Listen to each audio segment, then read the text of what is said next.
एक सवाल दो तीन बच्चों ने पूछा कि हम कभी कभी डीमोटिवेटेड होते हैं, क्या तजुर्बा सच में इतना महत्वपूर्ण है, हम क्या करें, नौकरी मिलेगी या नहीं तनाव रहता ही होगा, पढ़ते होंगे टेंशन होती होगी, कितना पढ़ें, टाइम मैनेजमेंट कैसे करें, ये सवाल भी आपके सामने है।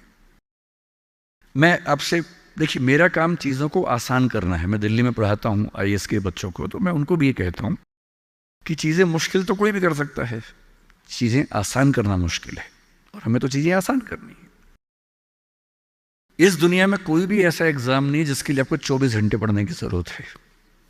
अगर आप दिन में 8, 10, एक लेवल के बाद 12 घंटे पढ़ते हैं तो ये बहुत है।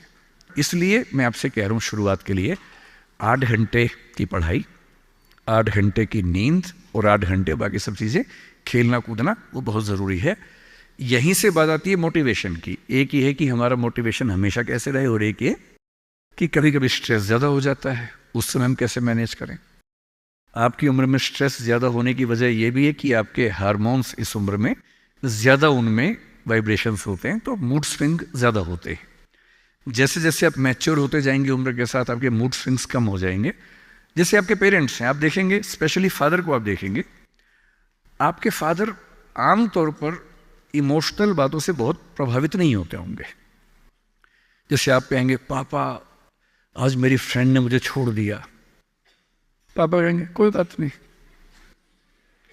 आपके अंदर से आंसू छूट रहे हैं, आपका मन कर रहा है मैं क्या कर लूं, आग लगा दूं, जंगल में जाके क्या कर दूं, इमोशंस ऐसे उछल रहे हैं आपके।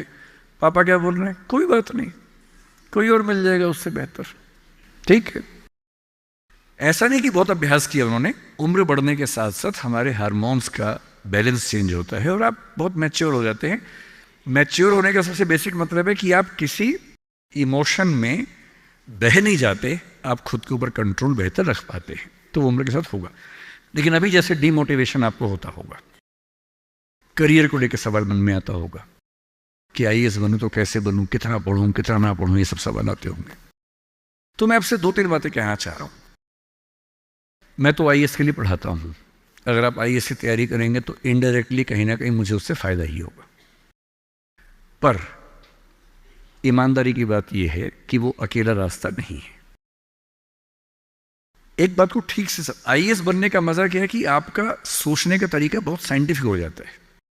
आप फैक्ट्स पे बात करते हैं, तथ्यों पे बात करते हैं, आर्गुमेंट से बात करते हैं, इमोशन से बात नहीं करते हैं, समझदारी से बात करते हैं। हमारे देश में जो आबादी है, वो आबादी, अब सेंसस जब भी होगा पता लगेगा, पर हम मान के चलते हैं कि वो आबादी लगभग 145 करोड़ के आसपास इस समय हो चुकी है। पूरे इंडिया की बात अगर हम करें, 145 करोड़ में से अगर मैं कहूं कि जो लोग 21 साल या 18 साल से मान लीजिए 30 की उम्र के बीच में है, इन 12 साल में है, मेरे ख्याल से ये आबादी भी कम से कम 12, 15, 20 करोड़ के आसपास तो होगी ही होगी। अगर ये 20 करोड़ लोग सोचे कि मैं आईएएस बनना है, या इनमें आधे भी सोच लें, 10 करोड़ सोच लें, आपको ये समझना है कि आईएएस पूरे भारत में कुल मिला के 6000 होते हैं, जिनमें से भी 5000 लोग हैं। आईपीएस भी इतने ही होते हैं, 5-6 हज़ार के बीच में होते हैं।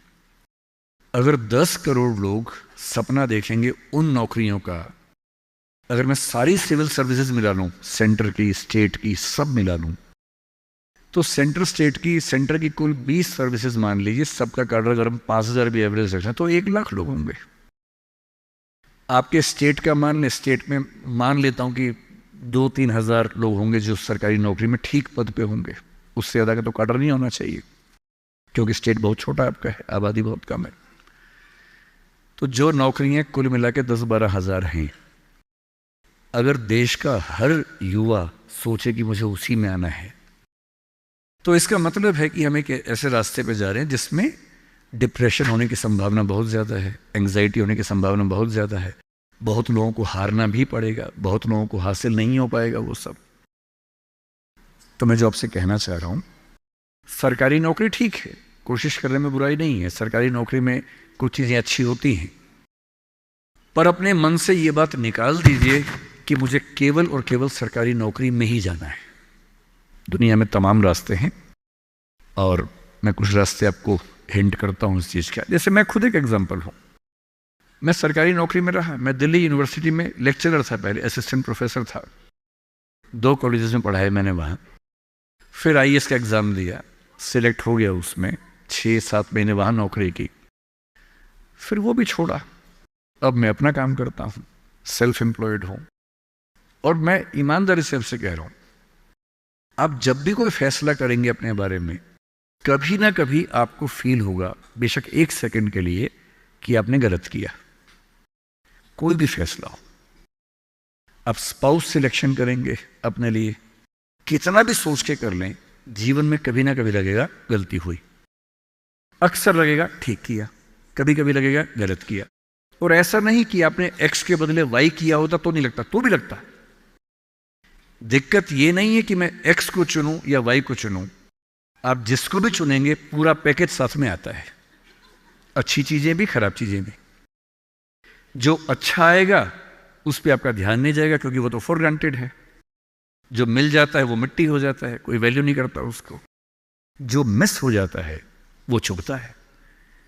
और जो चीज दूसरे ऑप्शन में अच्छी थी, इसमें नहीं, आप बार बार वो देखते, अरे यार वो ठीक था, अरे यार वो ठीक था। जबकि वहां 12 प्रॉब्लम्स थी, यहां 2 प्रॉब्लम है।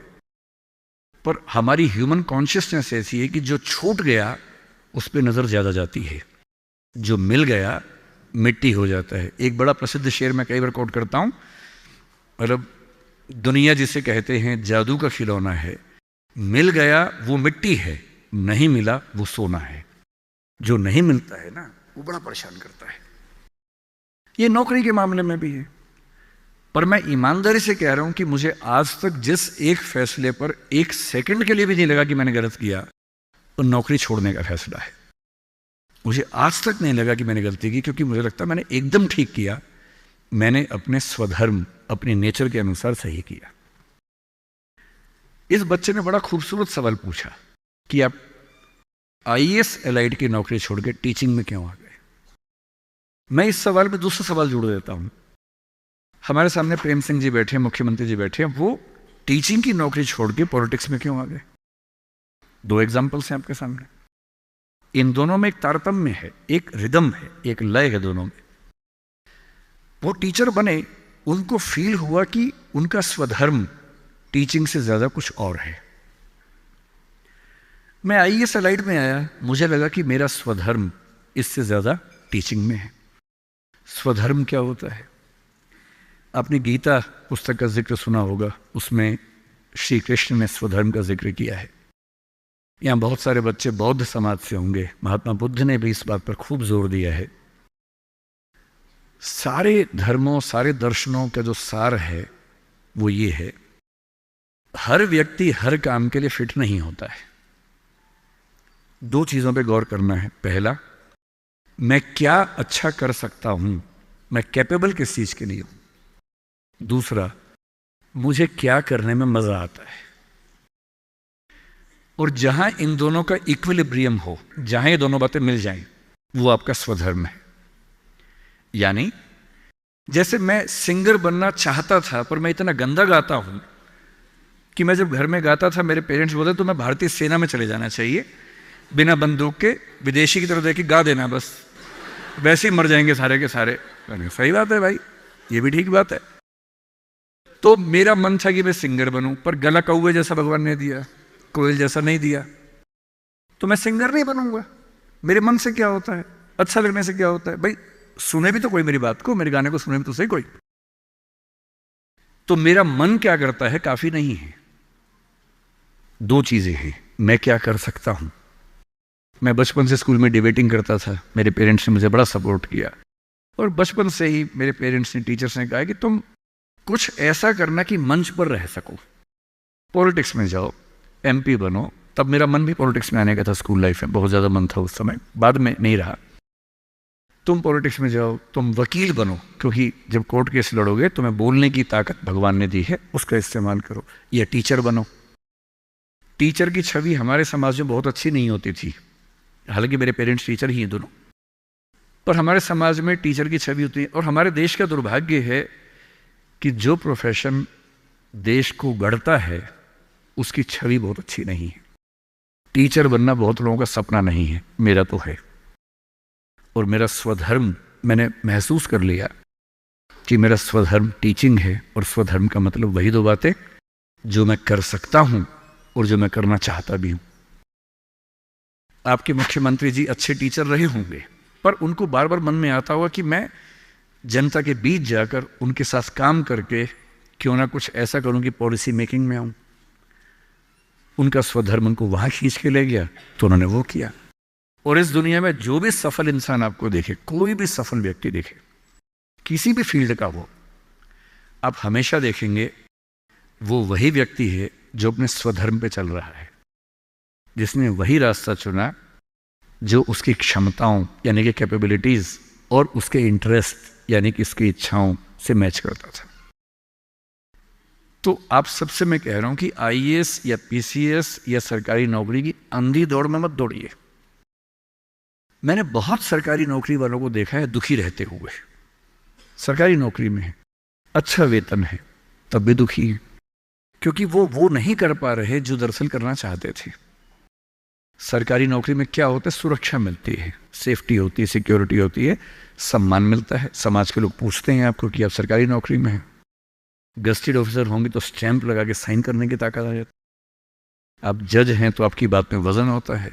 आप आईएएस आईपीएस है तो आप पूरा राज्य या देश चला रहे हैं। तो ताकत तो है, अच्छा है, सुरक्षा बहुत ज्यादा है। सबसे पहले ध्यान से सोचिए कि आप अपने जीवन से चाहते क्या हैं। मैंने जब नौकरी की तो मैंने फील किया कि इस नौकरी से मेरी जो मूल ज़रूरतें हैं वो पूरी हो नहीं पा रही। क्या ज़रूरतें हैं? मुझे अच्छा लगता है कि मैं खूब पढ़ूं और मंच पे खूब बोलूं। वहां कहा कि अब मंच पे जा ही नहीं सकते, कोड ऑफ कंडक्ट। मन कर रहे यार, जिस चीज़ के लिए पैदा हुआ वही नहीं कर पाऊंगा मैं तो। फिर दिन भर फाइलों में काम करना है। अब फाइलों में काम करना अच्छा लगता है कई लोगों को, मुझे नहीं अच्छा लगता, मेरा नहीं है ऐसी रुचि है, तो मैं क्या करूं। मेरा मन करता था कि मैं खूब पढ़ूं, गहरी चीज़ें पढ़ूं। वहां तो वही पढ़ना है जो सरकार के हिसाब से चीज़ें आती हैं, उसमें कोई बहुत क्रिएटिव स्कोप नहीं होता है। तो मैं कुछ महीनों में समझ गया कि ये मेरे बस की बात नहीं है। और मैं आपसे एक लिटमस टेस्ट कहता हूं, अपने पेरेंट्स से अकेले में बात करना। देखिए मैं बहुत ज़्यादा बोलता हूँ, जब आपको लगे ज़्यादा हो गया आप इशारा कर देना, मैं चुप हो जाऊँगा वहाँ पर, है ना। मैं भूल जाता हूँ कि मैं कितने घंटे बोल चुका हूँ तो आप हिंट कर दीजिएगा। आज घर जाके अपने पेरेंट्स से बात करना और एक बात पूछना उनसे, अकेले में बात करना, सबके सामने नहीं। स्पेशली अगर आपके पापा किसी नौकरी में हैं या मम्मी नौकरी में, जो भी नौकरी में उनसे पूछना, उनसे कहना कि पापा आप नौकरी में खुश हो, ये बोल के चुप हो जाना। ये मम्मी आप नौकरी करती हो सरकार में या प्राइवेट जहां भी करती हो, ईमानदारी से बताओ, मेरे सिर पे हाथ रख के बताओ कि आप खुश हो। तो पहले वो 2-4 मिनट गोल मटोल बात करेंगे। हाँ बेटा क्या कह सकते हैं बेटा, हाँ ठीक ही है बेटा, सब बढ़िया चल रहा है बेटा, ऐसी ऐसी बात करेंगे। आप 2 मिनट के बाद फिर उनका हाथ पकड़ के अपने सिर पे रख देना। अब बोलना आपको मेरी कसम में झूठ बोला तो मर जाऊंगी, मर जाऊंगा। झूठ मत बोलना, सच्ची बताओ आप खुश हो। 2-4-5 मिनट के बाद उनके आंसू निकल जाएंगे या आवाज भर्रा जाएगी उनकी। और मैं गारंटी दे रहा हूं आपको, 10 में से 9 पेरेंट्स कहेंगे बेटा खुश तो नहीं है पर क्या करे, क्या करे। तुम्हारा करियर बनाना है, तुम्हारी जिंदगी ठीक रहे, नौकरी छोड़ भी तो नहीं सकते। शायद बाद में जो पीएफ है उसके पैसे मिलेंगे, तुम्हें कॉलेज में पढ़ाना होगा, फीस इकट्ठी करनी होगी, घर बना के देना है, तुम्हारी शादी होगी, कैसे करूंगा, कैसे करूंगी। अब उनसे पूछना कि अगर आप 20 साल पीछे जा सको अपने इतिहास में, टाइम मशीन में आपको बिठा दिए, 20 साल पीछे ले गए और आपको 2 ऑप्शंस मिले, एक यही नौकरी करने का, एक कुछ और करने का, और ये एज्यूम करते हैं कि फाइनेंशियल सिक्योरिटी उतनी ही आपके पास रहेगी जितनी नौकरी में थी, एज्यूम कर लेते हैं। आप क्या करना चाहेंगे? गारंटी से बता रहा हूं, मजाक नहीं कर रहा हूं, गारंटी दे रहा हूं कि 10 में से कम 7 या 8 कहेंगे मैं वो रास्ता चुनना चाहूँगा, ये नहीं चुनना चाहूँगा। इसलिए सिर्फ सिक्योरिटी ज़िंदगी में काम नहीं आती है, ज़िंदगी में बहुत कुछ काम आता है। और आपकी जनरेशन के सामने इतनी अपॉर्चुनिटीज़ हैं। हमारे सामने तो क्या था, हमने जब कॉलेज पास किया तो लोगों से पूछा आप क्या करें, तो लोगों ने कहा 2-3 रास्ते हैं, एक रास्ते आईएएस बन जाओ, एक है टीचर बन जाओ, एक वकील या जज वाला रास्ता है। तो हमने 2 रास्ते चुन लिए, टीचर और आईएएस। टीचर का चुना इसलिए मैंने एमए किया, एमफिल किया, पीएचडी किया, यूजीसी नेट जेआरएफ का एग्ज़ाम दिया कि ठीक है टीचर बन जाएंगे। तब तक आईएएस में इसमें लाइट में हो गया तो वहाँ जाके देख लिया। जल्दी ही समझ में आ गया कि दोनों में उतना मज़ा नहीं आ रहा है, तो दोनों छोड़ दिया। लेकिन उस समय छोड़ दिया। अगर 2-4 साल कर लेता तो आज तक वही कर रहा होता, क्योंकि वो जो सुरक्षा है ना, दलदल जैसी होती है, एक बार दलदल में घुस गए बाहर निकलना बड़ा मुश्किल है। लेकिन आपकी जनरेशन का सोचिए, जब मैं अपने आसपास देखता हूँ, मेरे बहुत सारे दोस्त सोशल मीडिया पे काफ़ी सक्सेसफुल हैं, फिल्म इंडस्ट्री में हैं। उनमें से एक ने मुझसे पूछा कि सर मैंने 30 साल नौकरी की है और मैं अपनी फील्ड में लगभग टॉप पे हूँ। मान लीजिए मैं आपसे पूछूं, ये प्राइवेट सेक्टर की बात है, एक टीवी चैनल के टॉप व्यक्ति के बारे में बता रहा हूं मैं आपको। उसने कहा कि अगर मैं आपसे पूछूं कि मैंने ठीक किया या गलत किया तो आप क्या सलाह देंगे? मैंने कहा सलाह तो मैं क्या आपको दूंगा, आप मुझसे बड़े हैं, सलाह तो मैं आपसे ले लेता हूं बल्कि, लेकिन अगर आप मेरा ओपिनियन चाह रहे हैं तो मैं आपको केवल एक बात बता के समझाता हूं। मेरा अपना मानना यह है कि नौकरी अच्छी है, नौकरी से अच्छा है उद्यम, एंटरप्रेन्योरशिप या सेल्फ एम्प्लॉयमेंट। ये बात मैंने कई मंचों पे कही है। कुछ दिन पहले मैं दिल्ली का एक बहुत प्रतिष्ठित कॉलेज है, Shriram college of commerce SRCC, वहाँ मैं गया था और मैंने बड़ा खुल के कहा कि स्टार्टअप करना नौकरी करने से बेहतर क्यों है, एक आर्गूमेंट दिया। वहाँ एक आर्गूमेंट छूट गया था, आज मैं आपको वो आर्गूमेंट बताता हूँ।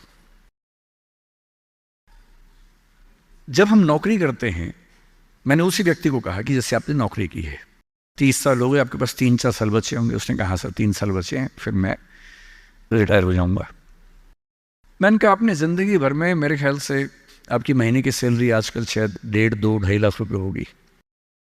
आपने ज़िंदगी भर ठीक ठाक पैसा कमाया होगा, पर जितना भी कमाया होगा लगभग उतना खर्च भी हो गया होगा, क्योंकि खर्चे भी तो बढ़ते हैं ना परिवार के समय के साथ, बच्चे हैं, करियर है। बोले हाँ सर, कुछ बचता नहीं है, बस ये है कि काम चल जाता है। मैंने कहा अब 4 साल में रिटायर होंगे, आपने एक घर जरूर खरीद लिया होगा नोएडा वोएडा में। बोले हाँ सर नोएडा में। नोएडा दिल्ली के पड़ोस में है जहाँ कई लोग रहते हैं। दिल्ली में नौकरी करके घर खरीदना बड़ा मुश्किल काम है। तो दिल्ली में जो लोग नौकरी करते हैं, दिल्ली के आसपास घर खरीदते हैं। नोएडा एक जगह है, इंदिरापुरम एक जगह है, गुड़गांव एक जगह है, वहाँ आमतौर पर घर खरीदते हैं जो दिल्ली से सस्ता मिल जाता है और अच्छा घर मिल जाता है। मैंने कहा रिटायर हो जाएंगे, रिटायरमेंट के बाद कितने पैसे आपके पास होंगे, जिंदगी भर की बचत? बोले सर मैंने कुछ स्कीम्स में पैसा लगा रखा है, लेकिन मेरे पास 10-15 लाख रुपए कैश होगा, और जो स्कीम्स मैंने इन्वेस्ट किया हुआ है, मैंने सही टाइम पे इन्वेस्ट कर दिया था, तो मुझे महीने का 50-60-70 हज़ार रुपये वहाँ से आता रहेगा, जिससे मेरे खर्चे निकलते रहेंगे, मेरी फैमिली सेफ रहेगी, मतलब हस्बैंड वाइफ हम सेफ रहेंगे। मैंने कहा बढ़िया है। मैंने कहा सिनेरियो नंबर 2 सोच के देखिए ज़रा। फिर मैंने ये भी पूछा आपके बच्चे करते क्या हैं? तो उन्होंने कहा कि सर मेरा एक बच्चा तो सॉफ्टवेयर की दुनिया में है, एक बच्चा मेरा मीडिया में ही, जर्नलिज्म में ही काम करना चाहता है, वो अभी पढ़ रहा है, जल्दी ही नौकरी शुरू कर देगा। मैंने कहा जब वो नौकरी शुरू करेगा उसकी सैलरी क्या होगी? बोले सर शुरुआत तो 30-35 हज़ार से होनी चाहिए, धीरे धीरे फिर परफॉर्मेंस के हिसाब से सैलरी बढ़ जाएगी उसकी। मैंने कहा चलिए अब चैनल चेंज कर लेते हैं।